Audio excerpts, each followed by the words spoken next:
Trudy, but broadly, the economy. What's the Treasury boss had to say about inflation?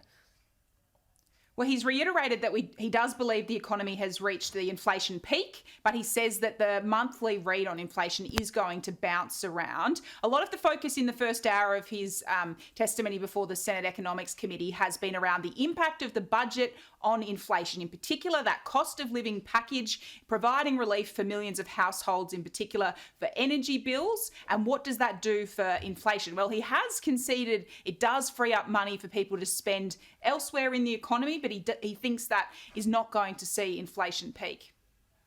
By providing households with some relief from current pressures, consumers will have more money than they otherwise would have had to spend on other goods and services.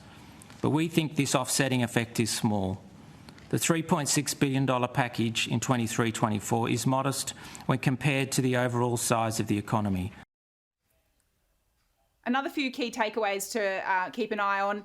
The Treasury boss says he doesn't believe there's any sign at the moment of a wage price spiral, something the Reserve Bank is looking at very closely. And he's also commented on that big turnaround we've seen in the budget bottom line, Laura. He says in the past 2 years, the turnaround in the budget position, the budget deficit into a surplus this financial year, is the biggest we've ever seen on record.